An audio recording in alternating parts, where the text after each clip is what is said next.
class. We are taking English for class 5. आज के English class में आप लोगों का स्वागत है। हमने पिछले क्लास में देखा था, जब मैं आपको स्वागत करती हूँ मैं इंग्लिश में क्या बोलती हूँ? Welcome you all. तो क्या कहते हैं? वेलकम। ठीक है, स्वागत के लिए क्या कहते हैं? वेलकम। तो ये वोकैबलरी आप अच्छी तरह पढ़ लीजिए, क्योंकि आप जब अतिथि घर आते हैं, गेस्ट घर आते हैं, आप क्या कह सकते हैं? वेलकम कह सकते हैं। वेलकम का क्या स्पेलिंग बनेगा बच्चों? वेलकम। ठीक है, तो आप वेलकम कह सकते हैं। तो आज हम क्या देख रहे हैं बच्चों? आपका जो छठा इकाई है, द सिक्स्थ चैप्टर में जो क्लेवर फार्मर है, उसमें हमने लेसन को पूरी तरह सीख लिया है। We have learned up the lesson. We read about the farmer and the tall man. Who and all was there in the lesson? Farmer थे and a tall man was there. क्या हुआ था?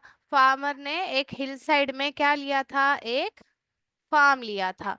और फार्म, हिल साइड पे कैसे farming हो सकती है? वहां पे टेरेस फार्मिंग होती है बच्चों। क्या होती है? टेरेस फार्मिंग होता है। तो ये टॉल मैन क्या हुआ? अचानक गुस्सा हुआ। क्यों गुस्सा हुआ?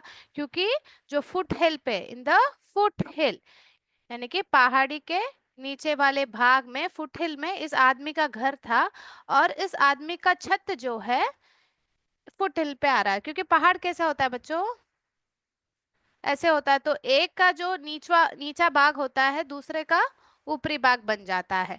ठीक है बच्चों? So this is what happened. So the tall man was angry. So what did the farmer say? He told him to calm down. What he told? To be calm. Calm का मतलब शांत हो जाना। ओके, क्या बोला उन्होंने? Promise किया था। क्या बोला था? कि मैं मेरा क्रॉप क्रॉप क्या करूंगा? शेयर करूंगा। क्या करूंगा? शेयर करूंगा। एक साल का क्या कहा था? एक साल में ऊपर वाला भाग, अपर एस्पेक्ट, एंड सेकेंड ईयर में क्या देंगे? दूसरे साल में क्या देंगे? रूट एस्पेक्ट देंगे कहा था। ठीक है, यहाँ पे लीफ स्टेम सब देंगे और फ्रूट देंगे, फिर अगले साल नीचे वाला भाग देंगे करके कहा था। पर क्या हुआ? चतुर फार्मर ने टॉल मैन को बुद्धू बनाया। He may fooled him. ठीक है, he fooled him as he was clever. तो ये था हमारा पिछला लेसन, द क्लेवर फार्मर। तो इस लेसन का जो बुक बैक एक्टिविटी है, आज हम करने जा रहे हैं। आप लोगों के साथ मैं स्क्रीन शेयर करूंगी। आप लोग साथ ही साथ आप मुझे आंसर बताते जाएंगे, और हम जल्दी से बुक बैक एक्टिविटी करने के बाद थोड़ा ग्रामर भी देख लेते हैं और समझ लेते हैं। चलिए बच्चों, आप लोग तैयार हैं? यस। चलो, मैं आप लोगों के साथ स्क्रीन शेयर करती हूँ। आप ध्यान से सारे आंसर साथ ही साथ मुझे बताइएगा। तो आपसे क्या पूछा गया है? Answer the following questions. ठीक है, सो यहाँ पे देखिए बच्चों, where did the farmer live? Where did the farmer live करके आपसे पूछा गया है। तो what does it mean? Where का मतलब क्या होता है? कहाँ। कहाँ कौन रहता था? फार्मर। फार्मर यानी कि हमारे जो किसान हैं। तो बताइए, वेयर डिड ही लिव? हमने अभी तो रिवाइज किया लेसन को। वेरी गुड बच्चों। The farmer lived on the hill side. Hill side में उन्होंने रुके थे। सही है ना answer? The farmer lived on the hill side. आपके नोटबुक में लिख दीजिए। तो देखिए बच्चों, where did the farmer live, आप आंसर लिखते वक्त कैसे लिखेंगे? आप कैसे लिखेंगे? यहाँ पे है आंसर लिखते वक्त, द फार्मर लिव के पास एक डी ऐड करेंगे। क्या ऐड करेंगे? एक डी ऐड करेंगे। The farmer lived on the hill side. ठीक है, तो इस प्रकार से आप लिखेंगे। तो आंसर बिल्कुल सही है, आप लोगों ने लिख लिया है। तो अगले क्वेश्चन की ओर बढ़ेंगे बच्चों। आप लोगों को जल्दी जल्दी चैट बॉक्स में आप आंसर बताइए, और हम जल्दी ही आंसर द फॉलोइंग क्वेश्चन, सारे क्वेश्चंस को सही से समझ के पढ़ लेंगे। Which type of farming is done on the hillside? क्या पूछा गया है बच्चों? किस प्रकार का, टाइप ऑफ फार्मिंग, फार्मिंग खेती is done on the hill side, किस तरह का बताइए बच्चों? वेरी गुड, सारे बच्चों को आंसर पता है। Very good. Which type of farming is done on the hill side? Yes, terrace farming. Terrace farming कैसे होता है? सीढ़ियों की तरह होता है बच्चों, इसको कहते हैं टेरेस फार्मिंग। ऐसे क्यों करते हैं? Why do they do terrace farming? क्योंकि बच्चों अगर एक स्लाइड की तरह बच्चों, यानी कि एक स्लाइड की तरह एक चीज है, तो अगर कुछ बाढ़ आ जाए, फ्लड आ जाए, तो क्या होता है? पानी सीधा सारे पेड़ों के जड़ को काट देगा, क्योंकि ऐसे जोर से आएगा ना, बहुत एक तेजी से पानी नीचे बहेगा। परंतु अगर ऐसे ऐसे काटा होगा तो क्या होता है? डिफॉरेस्टेशन नहीं होता है, पेड़ के जड़ अच्छी तरह वहां पे जड़ जाते हैं, मिट्टी में रह जाते हैं। तो इस प्रकार से जब पानी की तेजी आए तो वो धीरे हो जाता है बच्चों। ऐसे ऐसे सीढ़ी में जब हम पानी डालते हैं तो धीरे से ही ऐसे निकलता है ना, उसी प्रकार इसलिए वहां पे टेरेस फार्मिंग किया जाता है। क्या किया जाता है? टेरेस फार्मिंग किया जाता है। So why do we do terrace farming in the hill side? I have explain to you, to prevent the plants to get derooted, uprooted. जो उसका जो रूट है, अपरूट हुए बिना रहने के लिए, अच्छी तरह सॉइल में वो बने रहने के लिए, खड़े रहने के लिए आप इस प्रकार का फार्मिंग हिल साइड पे करते हैं। So what is this called? Terrace farming. आप टेरेस फार्मिंग का बोलते ही आप ऐसे मत सोचिए टेरेस मतलब छत, ऐसे नहीं है बच्चों। Terrace farming is type of the farming done on the hill side. Yes, सारे बच्चों ने आपने आपके नोटबुक में लिख लिया है? Have you all written in your notebook? Very good. Now let's move on to the next question in hand. Why was the tall man angry? Tall man क्या था? Tall man आया और बहुत गुस्से में था। क्यों था? Why का मतलब क्या है? Why का मतलब क्या है? Why का मतलब क्यों? Where का मतलब है कहाँ। तो यहाँ से आप से पूछा गया है why, तो वजह पूछा गया है, रीजन पूछा गया है, तो आप रीजन बताइए चैट बॉक्स में। Very good. The tall man was angry as the terrace of his house was at the farmer's farm. ठीक है बच्चों, यहाँ पे गलती से लिखा है, मैं यहाँ पे सही से टाइप करके लिख देती हूँ। The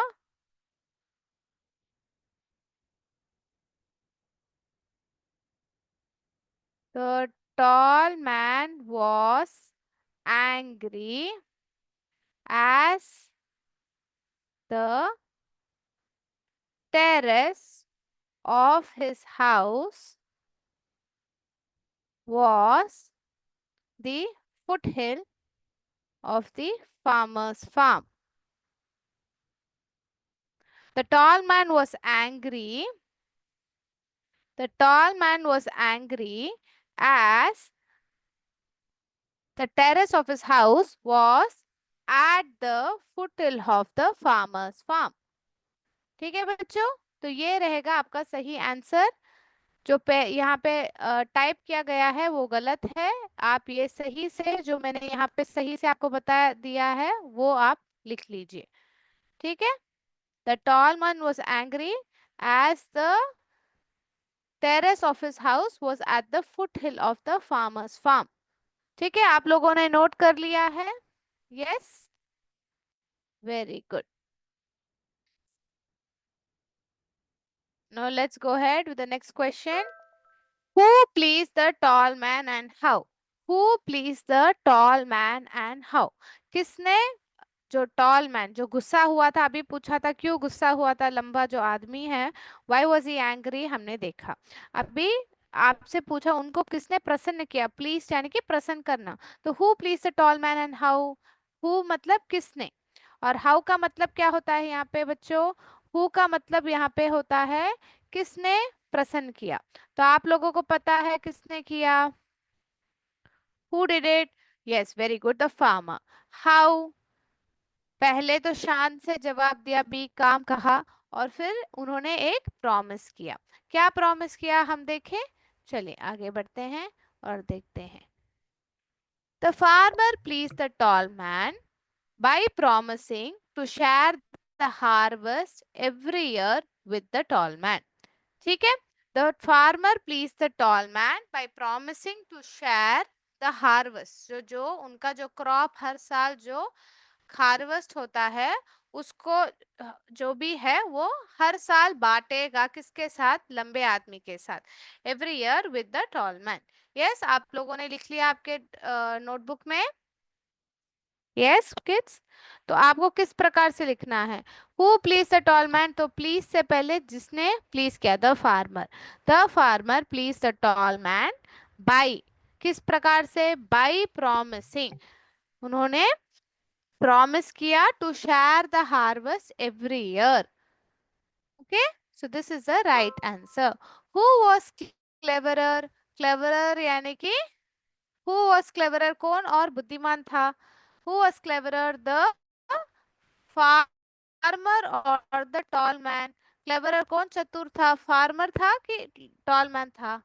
यस, वेरी गुड बच्चों, फार्मर था। यहाँ पे आपको कहा है गिव रीजन, सो आपको लिखना है the farmer was cleverer than the tall man. Who was cleverer? The farmer, the farmer was cleverer than the tall man as he had promised to share what grows below the ground in the first year and what grows.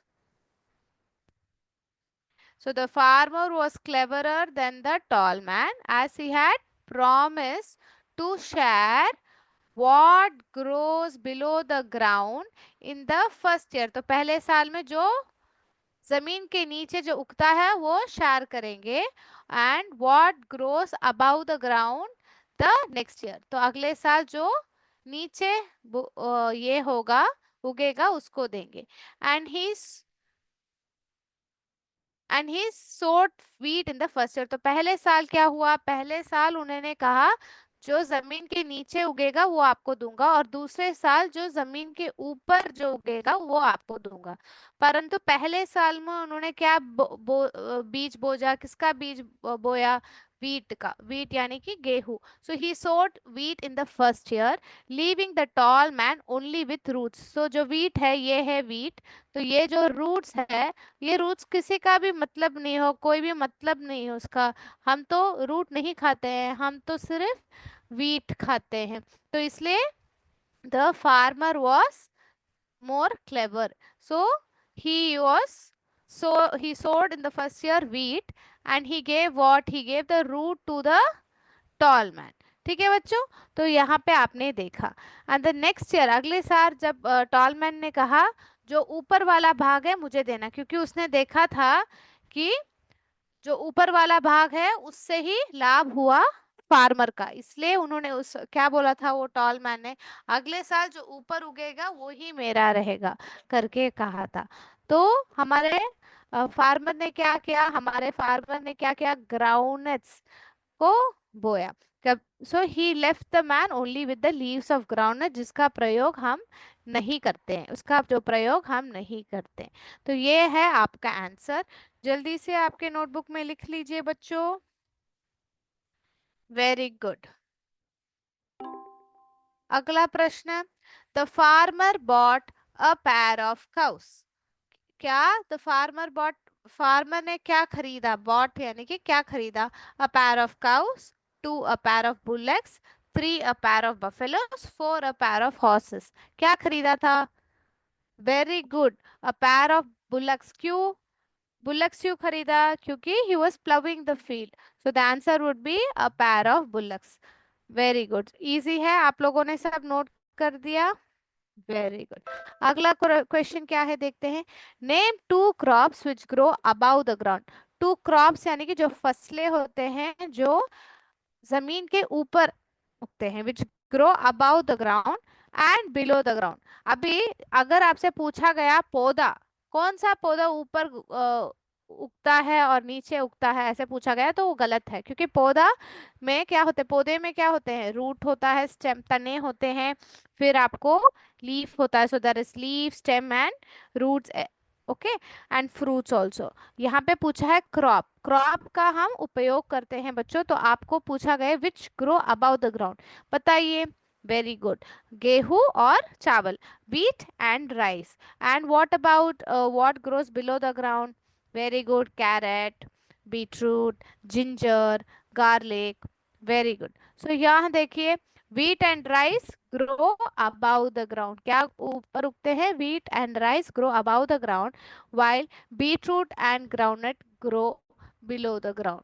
ठीक है बच्चों, while beetroot and groundnut grow below the ground. आपके notebook में लिख दीजिए। Very good.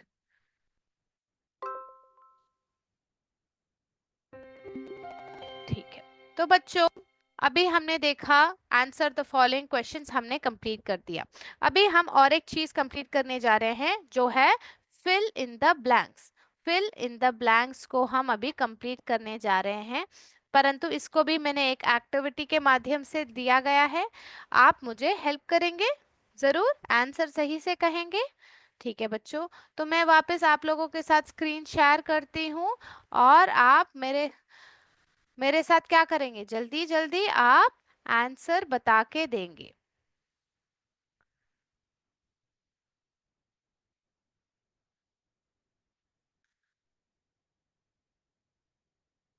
ठीक है बच्चों, तो यहाँ रहा आपका, ये रहा आपका प्रश्न। ही thought his dog, 1 minute kids, what he taught his dog some dash tricks, यानी कि उसने क्या सिखाया अपने कुत्ते को? he taught his dog some पैर, पैर का मतलब क्या होता है यहाँ पे? जोड़ी। फूल्ड का मतलब क्या होता है? बेवकूफ बनाना। सो या बेवकूफ बन जाना। सो का मतलब क्या होता है? बीज को बोना। क्लेवर का मतलब क्या होता है? चतुर। क्रॉप का मतलब है फसल। तो यहाँ पे क्या आएगा? he taught his dog some, very good, clever tricks. The rice was, next question, the rice dash was damaged by the flood this year. Rice क्या होता है बच्चों? हम जो खाना खाते हैं। तो यहाँ पे क्या कहा गया है? Rice was damage by the flood this year. तो यहाँ पे क्या आएगा? वेरी गुड बच्चों, क्रॉप आएगा, क्योंकि जो फसल है, जो चावल का जो फसल है, वो डैमेज हो गया था। किसके कारण? बाढ़ के कारण, फ्लड के कारण। The next question is, I am not going to be once dash once again by the shopkeeper. तो I am not going to be मतलब मैं वापस उस तरह से क्या नहीं होने वाला हूँ। यहाँ पे सो, तो ये आदमी को आई एम क्या होगा? एक आदमी होगा। क्या एक आदमी को हम सो कर सकते हैं? नो। पैर का मतलब है जोड़ी, तो क्या रहेगा answer? I am not going to be fooled once again by the shopkeeper. मैं वापस बेवकूफ नहीं बनूंगा, ये कहा गया है।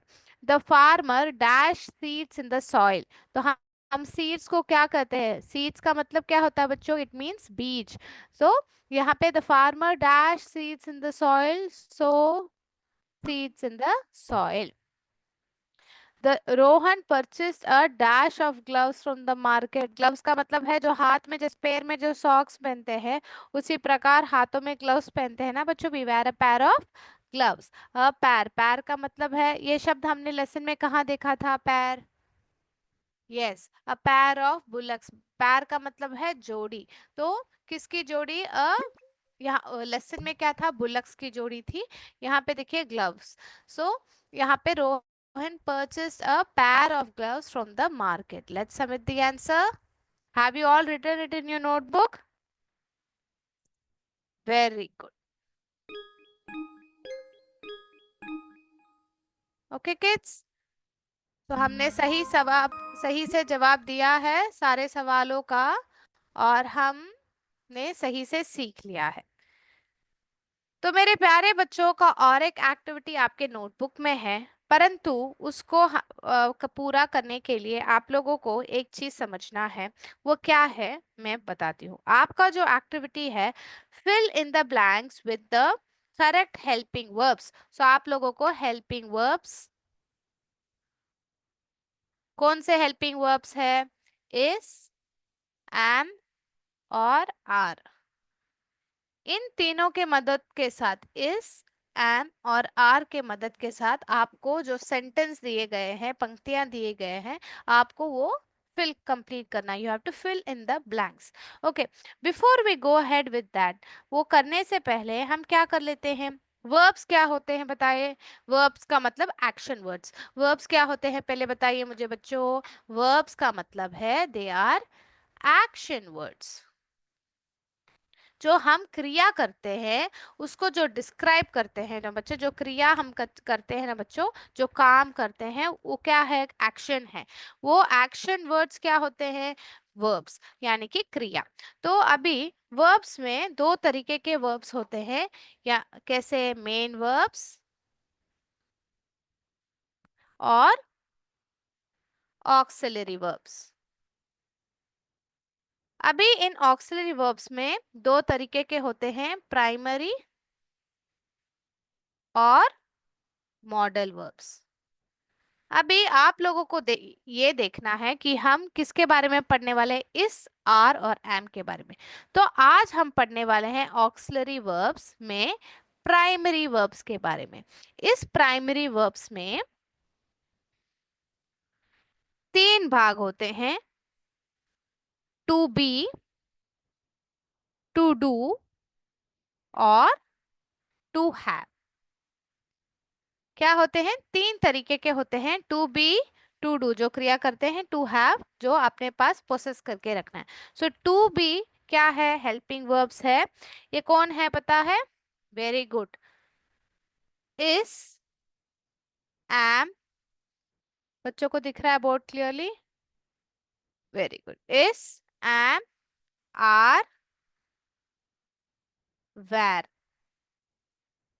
ठीक है, इस, आम, आर, वेर एंड वॉस। ठीक है, इसको थोड़े मैं यहां से यहां पे लिख देती हूँ ताकि इस, एम, आर और was एंड were। ठीक है, अभी टू डू वर्ड्स में क्या है, डस, डू एंड डिड। और टू हैव वर्ब्स में हैज, हैव एंड हैड है। ठीक है, आज हम क्या सीखने जा रहे हैं बच्चों, वेरी गुड बच्चों, टू बी वर्ब्स हम सीखने जा रहे हैं। क्या सीखने जा रहे हैं, टू बी वर्ब्स के बारे में सीख रहे हैं। तो वर्ब्स में जो क्रिया है, एक्शन वर्ड्स है, उसमें दो तरीके के होते हैं, मेन वर्ब्स और ऑक्सिलरीज। आज हम ऑक्सिलरीज के बारे में पढ़ने जा रहे हैं। ऑक्सिलरीज में भी दो प्रकार के होते हैं, primary and modal. There are two types as primary and modal, and what are we going to learn today, we are going to learn primary. ठीक है, प्राइमरी में जो पहला टाइप का वर्ब है, टू बी वर्ब्स जो helping verbs है, उसमें आज हम सिर्फ इस, एम और आर का प्रयोग कब और कैसे करते हैं हम देखने वाले हैं। आज हम क्या देखने वाले हैं, इस, एम और आर का प्रयोग कब कब हम करने वाले हैं, हम देख रहे हैं वाले हैं। ठीक है बच्चों, चलो तो मैं आपको वो सिखाती हूँ जल्दी से। तो बहुत आसान है।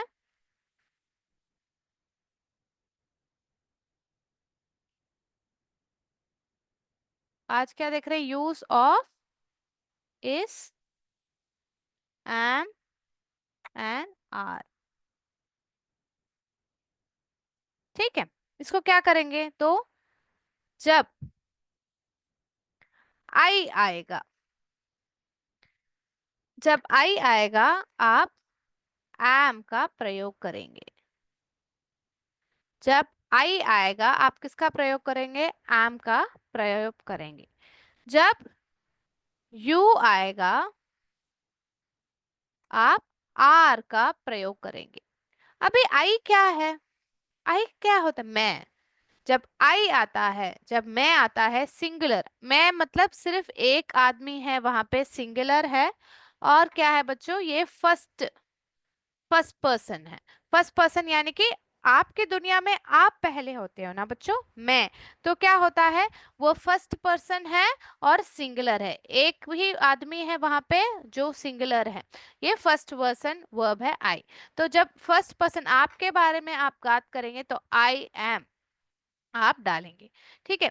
यू का मतलब क्या होता है? यू सिंगुलर भी होता है और प्लूरल भी होता है, और ये सेकंड पर्सन होता है। सेकंड पर्सन मतलब जब आप बातचीत करते हैं, यहाँ पे दो लोग बात कर रहे हैं, ये और ये आप है सोच लीजिए, ये मैं हूँ सोच लीजिए, मैं बरखा हूँ, तो दिस इज आई, क्योंकि मैं ही यहाँ पे बात कर रही हूँ। किससे बात कर रही हूँ?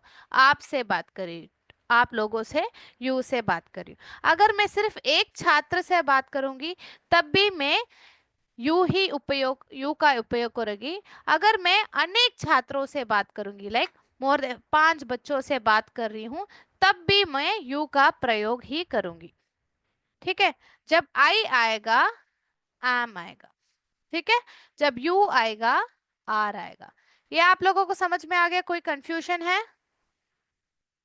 No? Have you understood this? Very good. Now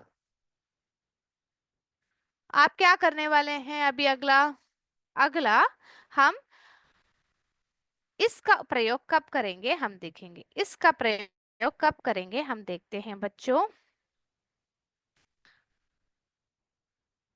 इसका कब प्रयोग करेंगे पता है बच्चों? जब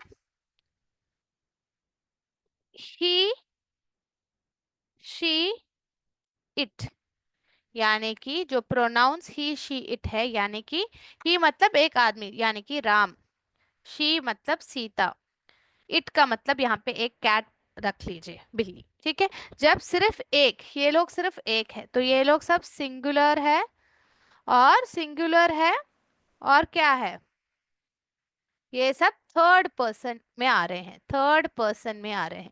थर्ड पर्सन मतलब जब हम लोग बात कर रहे हैं, मैं और आप लोग बात कर रहे हैं, I and you are talking, when I am referring to someone else, मैं किसी और के बारे में बात जब करती हूँ जो हमारे बीच में नहीं है, ही, शी, इट, ही केम, वो आया था, और एक आदमी के बारे में बात करें ना, तो वो थर्ड पर्सन हो गया।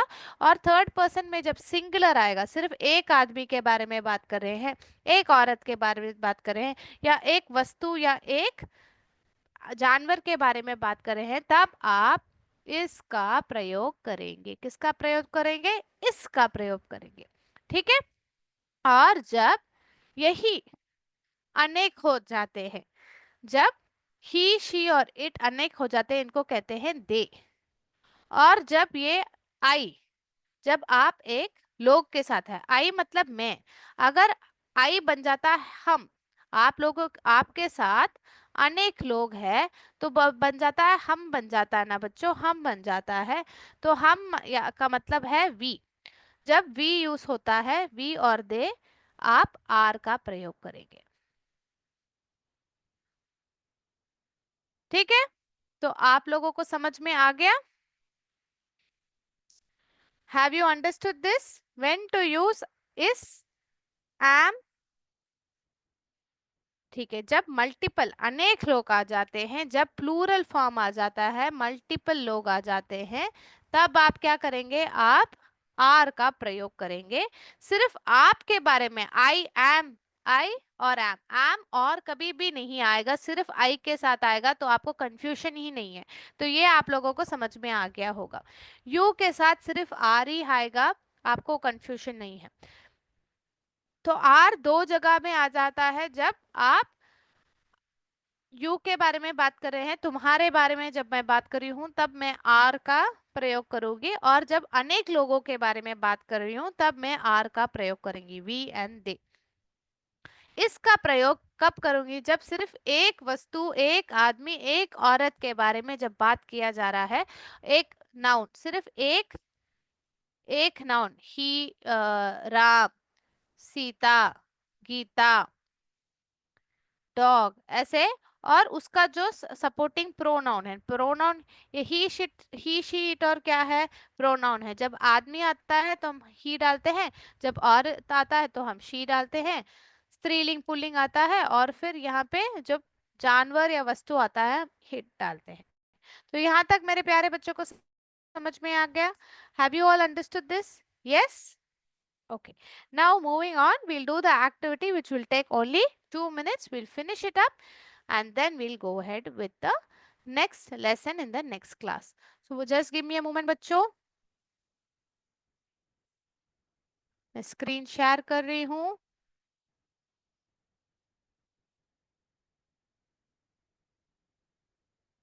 तो हमें पता है आई के साथ सिर्फ एम आएगा, यू के साथ आर। जब प्लूरल फॉर्म आता है, बहुत सारे लोग हैं, अनेक लोग हैं, वी दे, क्या यूज करेंगे आप? आर यूज करेंगे। इसका प्रयोग कब होगा? ही शी इट के तब ही होगा। तो दिस डैश मिसेस क्लासरूम। तो बच्चों यहाँ पे आप देखिए, हम दिस का प्रयोग कब करते हैं? जब सिर्फ एक वस्तु है या एक चीज के बारे में बात करें।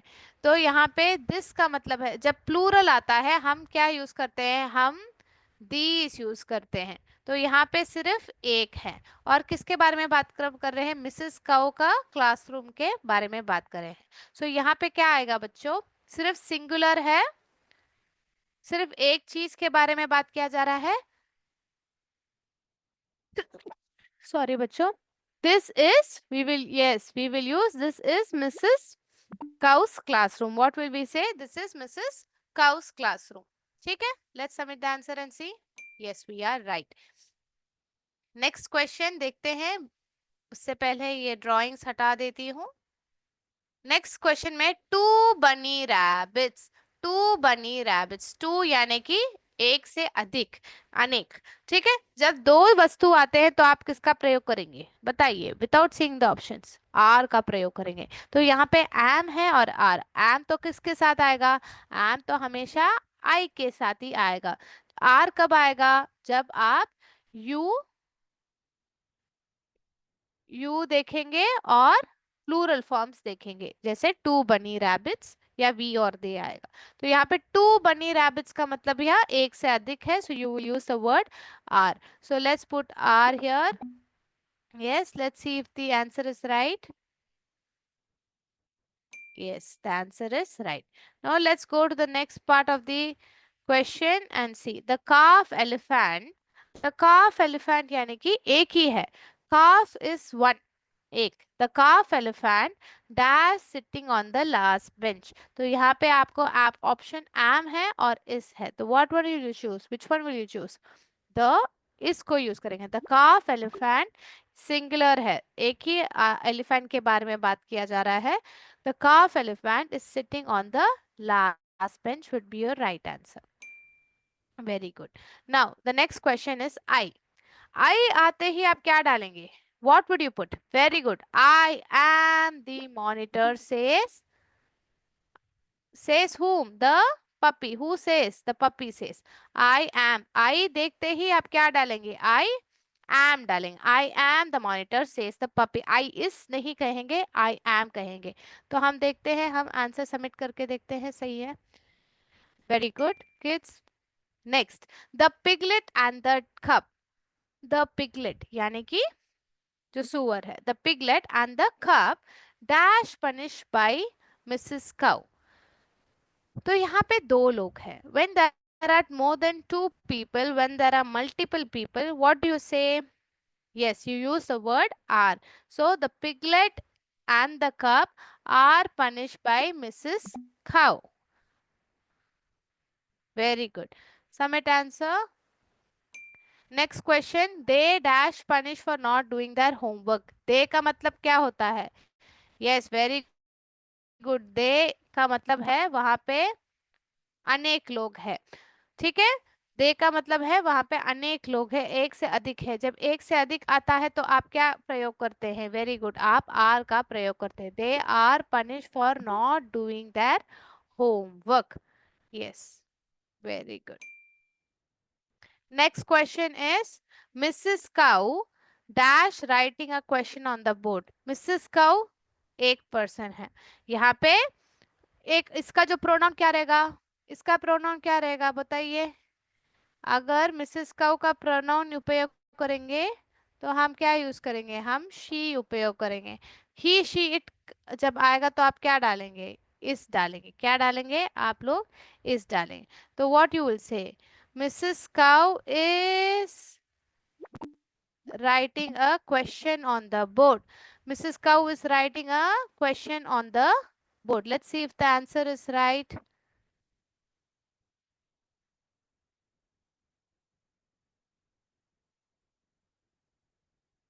Yes, it is right. Now the last question is I dash sorry.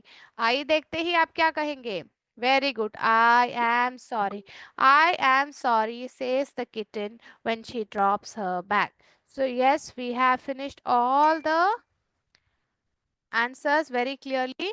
तो एक बच्चे ने एक डाउट पूछा है बच्चों कि इस का उपयोग करेंगे, कंफ्यूज हो रहा है तो आप क्या करेंगे?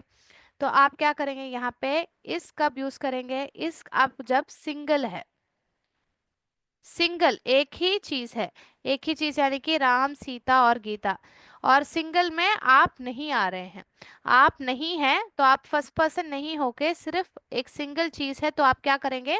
आप ही इसका प्रयोग करेंगे। ठीक है, ठीक है। तो आपको कब करना है? जब इसका प्रयोग कब करेंगे? हिस के वक्त करेंगे। हिस के वक्त यानी कि ही, शी और इट जब आएगा तब आप इसका प्रयोग करेंगे। तो आप ये निमोनिक याद रख सकते हैं। इसका प्रयोग कब करेंगे? जब हिस आएगा, हिस यानी कि ही, शी और इट आएगा तब आप इसका प्रयोग करेंगे। ठीक है, very good. So this confusion is over. I का प्रयोग एम, यू और मल्टीपल चीज आएगा तो आर का प्रयोग करेंगे। तो बच्चों आज का क्लास यहाँ पे समाप्त करेंगे। अगले क्लास में 7th चैप्टर पढ़ लेते हैं। जय विद्या शक्ति, जय हिंद, जय Bharat. Thank you kids, thank you sir.